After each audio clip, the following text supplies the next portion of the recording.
Salut à tous, on se retrouve pour l'épisode 1594 du Zap Image. On commence aujourd'hui en ce 27 septembre avec quelques anniversaires aujourd'hui. Tout d'abord, la légende de l'AS Roma, Francesco Totti, fête aujourd'hui ses 45 ans. Bon anniversaire à lui. Il y a aussi l'ancien lyonnais Maxwell Cornet qui fête aujourd'hui ses 25 ans. Bon anniversaire à lui, nouveau joueur de l'équipe de Burnley. Il y a aussi le Suisse Granit Xhaka qui fête aujourd'hui ses 29 ans. Et pour finir, l'ancien gardien de l'AS Saint-Etienne, Stéphane Ruffier, qui fête lui aujourd'hui ses 35 ans. Ensuite, on va parler de tout ce qui s'est passé ce week-end et on commence comme d'habitude avec le championnat français. On va parler du gros match hier soir. Marseille recevait l'équipe de Lens et c'est le Racing Club de Lens qui s'est imposé 3-2 du côté du Vélodrome. J'ai regardé le match les gars, un match vraiment exceptionnel, vraiment. Il s'est passé énormément de choses dans ce match les gars. Quelle victoire de Lens qui prend la deuxième place. On peut voir tous les buteurs et spectaculaire ce Marseille-Lens comme j'ai dit les gars. Beaucoup d'intensité dans cette rencontre hier. Et l'OM du coup a subi hier soir sa première défaite au Vélodrome sous l'ère Jorge Sampaoli. Il n'y avait toujours eu aucune défaite pour le nouveau coach argentin de cette équipe marseillaise à domicile. Donc première défaite pour lui au Vélodrome. Donc l'OM est invaincu avant le match hier à domicile depuis le 17 février dernier. Il restait sur une série de 11 matchs, 8 victoires et 3 matchs nuls cette équipe marseillaise. Toujours avec l'homme, on va parler d'un joueur qui a beaucoup manqué hier du côté de Marseille. Donc il n'était même pas dans le groupe, c'est Boubacar Kamara. Une stat quand il n'est pas là, souvent l'équipe de Marseille s'incline. Donc l'OM n'a remporté qu'un seul de ses 18 derniers matchs disputés en compétition officielle sans Boubacar Kamara. Donc 9 matchs nuls, 8 défaites et seulement une victoire quand Kamara n'est pas là. Donc hier, bien sûr, ça s'est confirmé. Toujours sur ce Marseille-Lens, donc un match complètement fou, surtout une première mi-temps avec beaucoup de buts parce que l'équipe de Lens a mené 2-0 et l'OM dans les 10 dernières minutes. Donc ils ont marqué 2 buts grâce à Dimitri Payet, un magnifique coup franc et un penalty. Quelle première période. Et après c'est Wesley Saïd qui a inscrit le but victorieux en deuxième période pour le Racing Club de Lens. Et la beauté de cette photo, bien sûr, Dimitri Payet, une nouvelle fois décisif du côté de l'OM. N'oubliez pas qu'actuellement, mais le meilleur buteur du championnat français avec 2 autres joueurs. Donc gros début de saison pour l'attaquant marseillais. Et toujours avec Payet, il devient le 4e joueur à atteindre la barre des 50 buts avec l'Olympique de Marseille en Ligue 1 au XXIe siècle. Après Florian Thauvin 76, Mamadou Niang 71, Gignac 59 et maintenant Payet 50. Toujours avec cette affiche, un petit coup d'œil aux stats qui sont quasiment identiques. Mais bon voilà, c'est Lens qui a été un petit peu plus adroit devant les buts marseillais. Donc c'est pour ça que le résultat est en faveur des Lensois. Et on continue avec le Racing Club de Lens et le début de saison de Lens. Regardez tous les résultats. Et c'est vraiment une très belle équipe de Ligue 1. Donc les hommes de Franck Hayes sont dauphins du Paris Saint-Germain. Actuellement ils sont 2e de Ligue 1, cette équipe de Lens. Donc vraiment surprenant. Et on va parler de quelques joueurs qui ont été très très bons hier côté lensois. Tout d'abord Florian Sotoka. Donc il a obtenu une note de 8 aujourd'hui dans le journal L'équipe. Donc déjà il a inscrit le penalty au tout début de match. Il a aussi délivré 2 passes décisives. Donc il est impliqué sur les 3 buts lensois hier. Sotoka, donc grosse partie de sa part. Et le capitaine lensois aussi, un match monstrueux de Seko Fofana hier soir. Donc ils ont été très bons hier les joueurs lensois. Et on peut voir la célébration de Wesley Saïd après son but victorieux au Vélodrome. Donc il a fait une célébration à la Kylian Mbappé.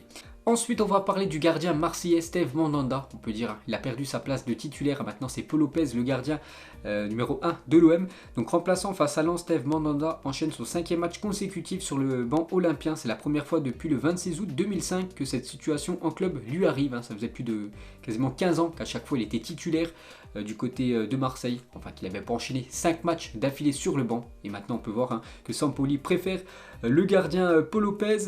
Et pour finir, les gars, sur ce match, donc les mouvements hommage des joueurs de l'Olympique de Marseille à Clément, le jeune supporter décédé il y a 3 jours dans un accident de la route. Donc les joueurs bien sûr lui ont rendu hommage, le public marseillais bien sûr a rendu hommage à Clément, le Vélodrome rend hommage à Clément, parti trop tôt, un superbe hommage pour Clément.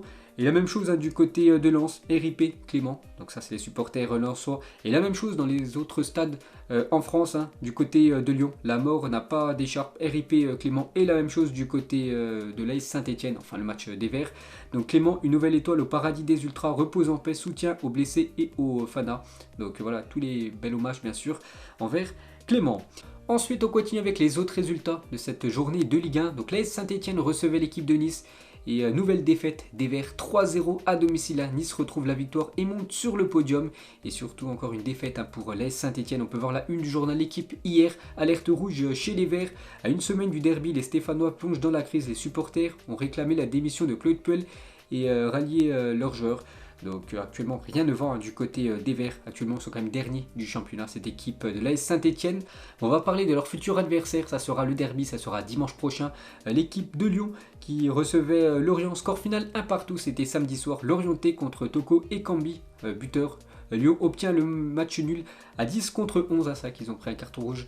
Dans le match, c'est Emerson, le nouveau joueur, qui a pris un rouge. Et une mauvaise habitude pour les Lyonnais avec les cartons rouges. L'Olympique Lyonnais est copé de 13 cartons rouges depuis la saison passée en Ligue 1, plus que toute autre équipe. Beaucoup de joueurs sanctionnés du côté de Lyon. Et à chaque fois, bien sûr, ça pénalise l'équipe. Et Jean-Michel Aulas, il a dit, les arbitres peuvent se tromper, surtout quand ils sont jeunes. Mais la VAR doit corriger ses erreurs. Il y a des enjeux importants, tout le monde a vu. Mais personne de la DTA n'a pris la parole. On vient de perdre 5 points sur des erreurs d'arbitrage. Parce que pour lui, il n'y avait pas carton rouge sur la faute de Emerson, donc il dit qu'il a perdu 5 points, donc des points du côté du Parc des Princes avec ce penalty qui a été sifflé pour Neymar, bien sûr du côté du Parc des Princes, pour lui il n'y avait pas péno, bien sûr pour le PSG, et des points perdus ce week-end à cause du rouge.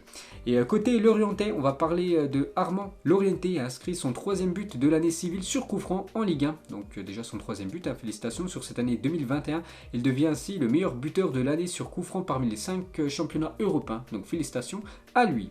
Ensuite, il y avait aussi Clermont contre l'AS Monaco, victoire des Monégasques dans la douleur, mais victoire au bout 3-1 pour l'AS Monaco, Ben Yedder, Volant et Diop buteur, 2e victoire de suite pour Monaco, qui est actuellement 8e du classement. Côté Clermont, qui avait fait un gros début de saison, là c'est un peu compliqué bien sûr, mais l'attaquant Mohamed Bayo encore buteur, donc ses stats, 7 matchs et déjà 4 buts pour l'attaquant clermontois. Il y avait aussi Strasbourg contre l'équipe de Lille, et ça va un petit peu mieux pour le LOSC, 2-1, ils se sont imposés les Lillois. Un doublé plutôt de Jonathan David, l'attaquant lillois. Bordeaux-Rennes, 1-1 entre les deux équipes. Il y avait aussi Reims contre l'équipe de Nantes. Victoire du Stade de Reims, 3-1.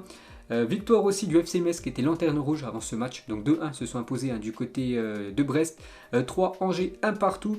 Et on termine bien sûr avec le Paris Saint-Germain qui jouait samedi soir contre l'équipe de Montpellier. Et nouvelle victoire du PSG, 2-0. Idrissa Gueye et Draxler, buteur. 8e victoire en 8 matchs de Ligue 1 pour le Paris Saint-Germain. On peut voir la une du journal L'équipe hier. Version PSG, grand 8 avant le grand défi, les Parisiens poursuivent leur sans faute en Ligue 1 avec une 8e victoire en autant de journées. Mais il leur faudra monter en puissance mardi face à Manchester City qui a brillé ce week-end contre Chelsea 1-0 bien sûr pour les Citizens. Et le Paris Saint-Germain en tout cas en Ligue 1 c'est en mode rouleau compresseur, 8 matchs, 8 victoires, 22 buts inscrits, seulement 7 buts encaissés par cette équipe parisienne. Et on va parler de Idrissa Gueye qui a fêté ses 32 ans. Hier il a obtenu une belle note de 8 hier dans le journal L'équipe. Grosse prestation de Gueye samedi soir contre Montpellier.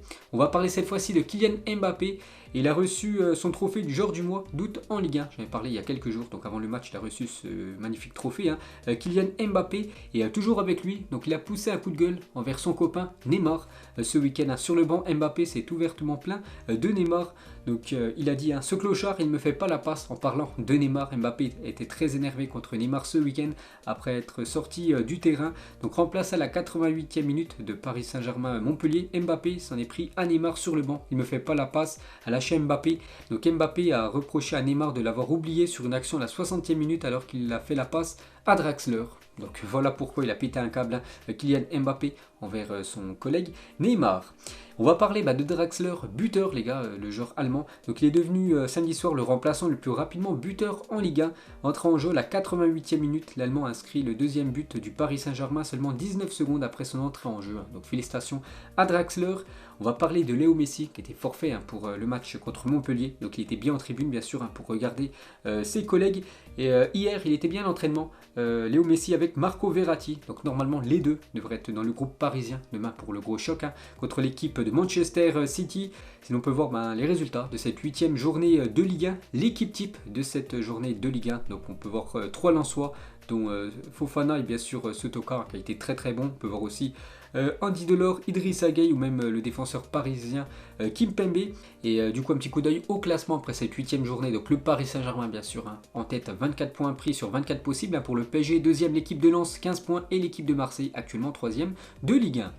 Ensuite, direction l'Angleterre, on commence avec l'énorme affiche. C'était samedi en début d'après-midi. Chelsea contre Manchester City, n'oubliez pas que c'était la dernière affiche, la dernière finale de Ligue des Champions. Et c'est City cette fois-ci qui s'est imposé contre Chelsea. Chelsea Les 3 derniers matchs contre City, c'était 3 victoires. Mais cette fois-ci, c'est bien City qui s'est imposé contre les Blues.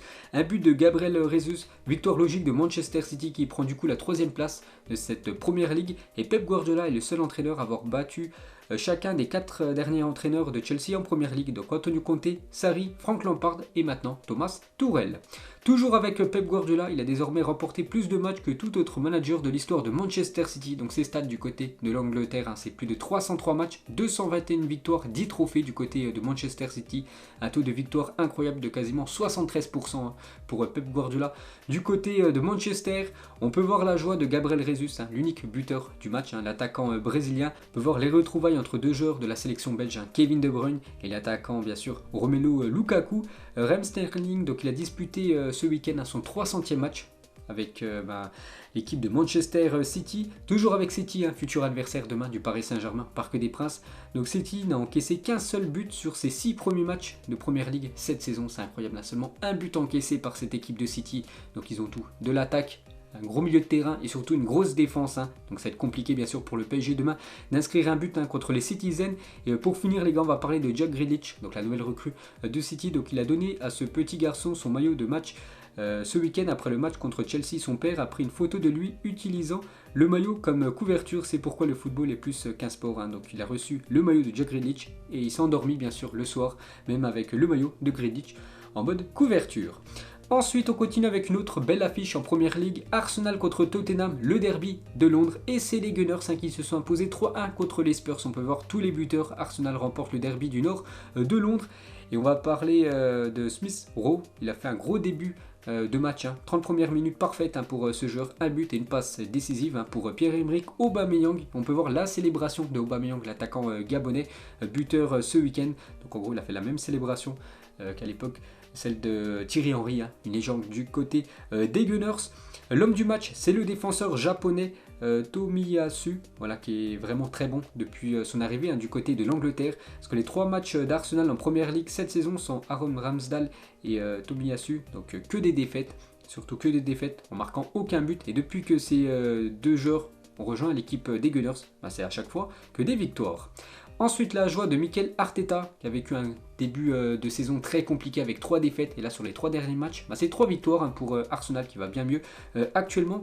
Et côté Tottenham, donc eux, c'est l'inverse. Ils avaient commencé à 3 victoires et là, ils restent sur 3 défaites. Et on va parler de l'attaquant Harry Kane. Donc, il a disputé ce week-end son 250e match du côté de Tottenham en Première Ligue. Donc, ses stats, 168 buts et 38 passes décisives pour Harry Kane. Et on peut voir le Twitter de Tottenham le 29 août dernier, quand Tottenham était premier de Première Ligue avec 3 matchs, 3 victoires et Arsenal dernier. Et maintenant les Gunners sont devant l'équipe de Tottenham au classement. Ensuite, on va parler cette fois-ci de Manchester United contre Aston Villa et une nouvelle défaite des Red Devils à domicile. C'est vrai que c'est une équipe incroyable à l'extérieur, mais à domicile c'est compliqué pour eux. Donc Manchester United s'incline à domicile et on va parler de ce fait de jeu en toute fin de match. Donc c'était dans le temps additionnel, le gardien de but d'Aston Villa, Emiliano Martinez, a demandé à Cristiano Ronaldo de tirer un penalty sifflé en faveur de Manchester United dans le temps additionnel, mais c'est finalement Bruno Fernandes qui a tiré et a manqué le tir au but, synonyme de défaite 1-0. C'est qu'ils ont obtenu un penalty dans les dernières secondes de jeu. On peut voir que c'était dans le temps additionnel à la 92e minute. Et Bruno Fernandes, pourtant réputé à marquer souvent les penaltys, donc il a complètement foiré son penalty, même pas cadré, il a envoyé une grosse frappe en haut des cages. Donc ce qui veut dire synonyme de défaite pour les Red Devils. Et s'excuser Bruno Fernandes sur ses réseaux sociaux. Et on peut voir qu'il y a beaucoup de joueurs de Manchester United qui lui ont porté ce soutien, comme Cristiano Ronaldo, Harry Maguire ou même Jess Lingard bien sûr par rapport à son penalty loupé. Et on peut voir que CR7, les gars, il aurait pu tirer ce penalty en fin de match. Du coup, c'est Bruno Fernandes qui a tiré le péno. On peut voir la déception, bien sûr, de Cristiano Ronaldo après cette défaite en Première Ligue. On va parler cette fois-ci de Liverpool qui se déplaçait du côté de Brentford. Et score final 3 partout. Un match spectaculaire. Donc Liverpool est seul leader de Première Ligue après un match complètement fou. Et on va parler de Mohamed Salah, est devenu hier le joueur le plus rapide dans l'histoire de Liverpool à atteindre la barre des 100 buts en Première Ligue. Il lui a fallu 151 matchs pour inscrire 100 buts en pelle pour l'attaquant égyptien. Toujours avec Liverpool, on va parler de Diogo Jota, lui aussi buteur ce week-end. Donc il a désormais marqué 7 buts en Première Ligue en 2021, 3 de la tête, 3 du pied droit et 1 du pied gauche. Il y avait aussi Southampton contre Wolverhampton et c'est Wolverhampton qui s'est imposé 1-0. Et le buteur, c'est l'attaquant mexicain Raúl Jiménez. C'est son premier but depuis octobre 2020 et sa terrible fracture au crâne. Vous vous souvenez, on avait parlé. Il a retrouvé le chemin des filets et ça c'est une très bonne nouvelle pour lui. Il y avait aussi ce week-end Leeds United contre West Ham et nouvelle défaite de Leeds United. Donc West Ham arrache la victoire et prend du coup la 7ème place. Et Leeds actuellement, ça va pas du tout en Première Ligue. Pour la première fois dans l'histoire de la Première Ligue, Leeds n'a remporté aucun de ses 6 premiers matchs de début de saison cauchemardesque pour les hommes de Bielsa. Il y avait aussi Everton contre la Lanterne Rouge à Norwich. Donc sans souci, Everton s'est imposé 2-0. On peut voir que Doucouré, le joueur français, a été buteur. Leicester contre Burnley, score final 2 partout. Jamie Vardy, décisif dans le match, vu qu'il inscrit un doublé. Il a aussi inscrit un but pour Burnley contre son camp. On peut voir que Maxwell Cornet, qui fête son anniversaire aujourd'hui, lui aussi a été buteur. Et seuls 2 joueurs ont marqué plus de 2 buts et un but contre son camp dans un même match de Première Ligue depuis 2016-2017. Donc Jamie Vardy, ce week-end, et Tammy Abraham, donc il avait même inscrit un triplé. Il avait marqué un but contre son camp ce jour-là. Et du coup, on peut voir le classement de cette Première Ligue après 6 journées. Donc l'équipe de Liverpool en tête devant Manchester City, Chelsea actuellement 3e. Ensuite, direction l'Espagne, on va parler du FC Barcelone après des matchs très médiocres ces derniers jours. Enfin, le Barça a retrouvé la victoire au Camp Nou, 3-0 contre l'équipe de Levante, Memphis, De Jong et Ansu Fati, buteur. Le Barça retrouve la victoire et se place actuellement 5e de Liga. Et on va parler de Ansu Fati, donc il a été élu homme du match. Le joueur Blaugrana et Ansu Fati, ça faisait longtemps qu'il n'avait pas joué parce qu'il a été blessé pendant pas mal de mois. Ansu Fati est de retour sur un terrain 323 jours après son dernier match. Donc ça fait plaisir de revoir un très grand joueur revenir bien sûr sur les pelouses. N'oubliez pas que c'est le nouveau numéro 10 du côté du FC Barcelone. Et Ansu Fati ne pouvait pas espérer mieux comme retour. Donc rentrer en jeu à la 81e minute et 10 minutes après, buteur pour son retour. Ansu Fati, donc il a été porté par tous ses coéquipiers. Donc toujours avec lui, donc une petite réaction d'Ansu Fati à la fin du match. Je n'aurais pas pu imaginer un tel retour. Je suis très reconnaissant envers les médecins et les kinés qui m'ont accompagné durant ces longs mois et envers les fans qui ont également été incroyables. Donc ça, bon, c'est pas une recrue du côté du club Blaugrana, mais c'est vraiment un joueur qui va apporter énormément dans le secteur offensif du côté du Barça. Ensuite, il y avait aussi Real Madrid contre Villarreal. C'était samedi soir. Pas grand chose à dire sur ce match qui s'est clôturé. Un triste 0-0. Le Real Madrid accroché à domicile. Et on peut voir les unes des journaux espagnols hier. Panne de courant pour Marca et faux pas pour le journal AS. Et c'est encore un match sans défaite pour le Real Madrid. Et le Real Madrid a remporté 17 des 21 points possibles en Liga cette saison. Un départ record pour le Real Madrid qui n'avait plus réalisé pareille performance depuis la saison 2010-2011 sous les ordres de José Mourinho. Toujours avec le Real Madrid, donc match nul, ce qui veut dire pas de défaite. Il reste sur actuellement 24 matchs sans défaite en Liga. Donc la dernière défaite du Real Madrid en Liga remonte au 6 février 2021. Donc une sacrée série pour les Madrilènes. On va parler de Marco Asensio. Donc il a disputé ce week-end son 200e match sous les couleurs du Real. Félicitations aux joueurs espagnols. Et pour finir avec le Real, donc un fan du Real Madrid a interpellé Florentino Pérez après le match contre Villarreal. Donc samedi soir. Président signé Mbappé, le président. Donc il a répondu l'année prochaine. Donc voilà l'objectif, bien sûr on le sait tous, du Real Madrid, signer Kylian Mbappé librement l'été prochain. Ensuite, on va parler de l'Atlético Madrid et contre-performance de l'Atlético qui se déplaçait du côté de Alaves. Donc Alaves, avant le match, c'était 5 matchs, 5 défaites, 1 but inscrit, 11 buts encaissés par cette équipe de Alaves. Et Alaves a pris ses premiers points. Ils ont même gagné contre l'Atlético Madrid 1-0. Fin de série pour l'Atlético qui n'avait plus perdu depuis le mois d'avril dernier. Les débuts de saison compliqués pour l'Atlético. Il y avait aussi Séville contre l'Espagnol Barcelone. Victoire des Sévillans 2-0. En-Nesyri Emir. Buteur côté FC Séville. Il y a aussi le Rayo Vallecano contre l'équipe de Cadiz et c'est le Rayo Vallecano qui s'est imposé 3-1. A noter que Falcao de nouveau buteur, 3 matchs et déjà 3 buts pour l'attaquant colombien. Il y avait aussi Valence contre l'Athletic Bilbao, 1 partout. Côté Valence, c'est Marco André qui a inscrit le but à la 95e minute de jeu. Donc d'énormes regrets bien sûr pour l'équipe de Bilbao. On peut voir sinon tous les autres résultats de cette 7e journée de Liga. Et on peut voir le classement toujours dominé par le Real Madrid devant la Real Sociedad et l'équipe de Séville, 3e. Ensuite, direction l'Italie, on commence avec cette belle affiche ce week-end. L'Inter Milan contre l'Atalanta Bergame, score final 2 partout. Donc côté Inter, c'est Lautaro Martinez et Dzeko, les deux buteurs. Et on va parler de Nicolo Barella cette saison. Donc 6 matchs, 1 but et déjà 5 passes décisives. C'est lui qui a délivré la passe D pour le but de Lautaro Martinez en début de match. Un énorme début de saison pour le champion d'Europe 2020. Il y avait aussi la Spezia contre l'AC Milan et c'est l'équipe de Milan qui s'est imposée 2-1 du côté de la Spezia. Donc Brahim Diaz buteur et aussi Maldini. Donc c'est le fils tout simplement de Paolo Maldini, 4500 jours après la dernière titularisation de son père, Paolo Maldini. Donc Daniel était titulaire pour la première fois cet après-midi. Donc c'est le fils tout simplement de Paolo. Et pour l'occasion, le jeune Rossoneri s'est payé le luxe de marquer et tout ça sous les yeux du papa. Bien sûr, très fier, on peut voir la joie de Paolo Maldini au moment du premier but de son fils avec l'équipe de l'AC Milan. Il y avait aussi la Juventus contre la Sampdoria. Et nouvelle victoire de la Juventus, deuxième victoire de suite. Donc une nouvelle victoire dans la douleur, mais victoire au bout. Donc deuxième victoire de suite pour la Juventus qui remonte du coup à la 9e place du classement. Ils étaient 18e il y a quelques jours, donc maintenant 9e. Cette équipe de la Juve. Et on va parler de Allegri, donc le coach. Donc la 400e pour Allegri face à la Sampdoria. Allegri fait sa 400e présence sur un banc de Serie A, donc 195 avec la Juventus. Donc ses stats, 243 victoires, 79 matchs nuls et 77 défaites du côté de la Serie A. Donc il a entraîné la Juventus, Milan, Cagliari en Serie A. Et juste le seul point noir du côté de la Juventus, c'est la sortie sur blessure de Paulo Dybala, donc l'attaquant argentin. Donc Dybala sort sur blessure contre la Sampdoria, les larmes aux yeux. Donc on ne sait toujours pas combien de temps sera indisponible l'attaquant Dybala. Il y avait aussi le derby de Rome, la Lazio contre l'AS Roma, et c'est la Lazio qui s'est imposée 3-2 contre l'AS Roma. On peut voir tous les buteurs, la Lazio remporte le derby de Rome, et Pedro, ancien joueur de l'AS Roma, est buteur avec la Lazio contre son ancien club. Donc lui qui avait quitté cette équipe de l'AS Roma pour rejoindre gratuitement cette équipe de la Lazio. Donc il a fait mal bien sûr à son équipe, enfin son ancien club de l'AS Roma. Isage, donc il a joué ce week-end déjà son 400e match dans sa carrière professionnelle. Félicitations à lui.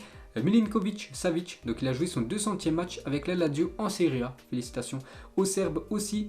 On va parler du leader, donc c'est Naples qui recevait l'équipe de Cagliari et nouvelle victoire des Napolitains 2-0, Insigne et Osimhen buteur. Et début de saison parfait pour Naples, 6 matchs, 6 victoires, désormais le principal favori au titre. De toute façon on sait qu'ils vont très bien terminé cette équipe de Naples, toujours une équipe régulière dans le championnat italien.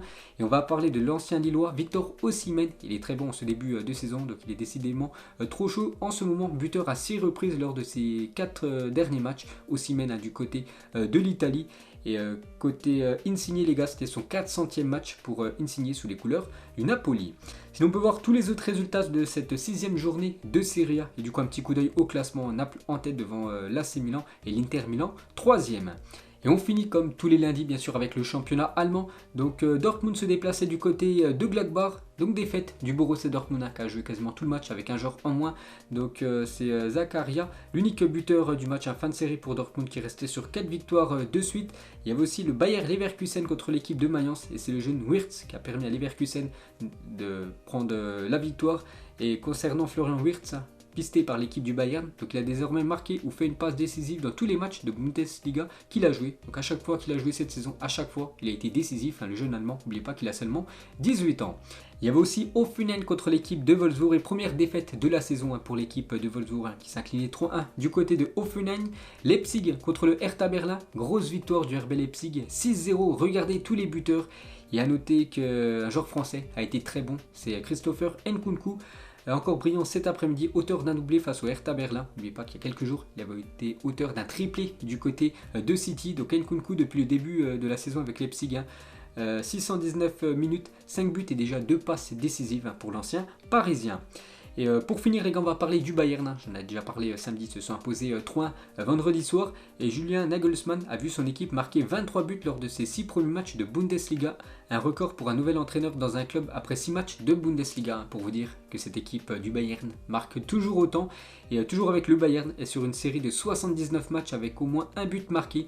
Les meilleures séries dans les 5 grands championnats européens, c'est le Bayern actuellement, c'est la série actuelle. 79 matchs d'affilée en championnat en marquant au moins un but devant l'équipe du Real Madrid, 73 matchs d'affilée et l'équipe du Paris Saint-Germain, 63 matchs d'affilée. Et sinon, on peut voir tous les autres résultats de cette 6e journée en Allemagne. Et pour finir, bien sûr, on regarde le classement de ce championnat allemand. Donc en première position, le Bayern Munich devant l'équipe du Bayer Leverkusen et l'équipe de Wolfsburg, actuellement 3e. Donc voilà les gars, la fin de ce long Zapima. J'espère que ça vous a plu. On se retrouve demain pour le prochain épisode. Ciao à tous.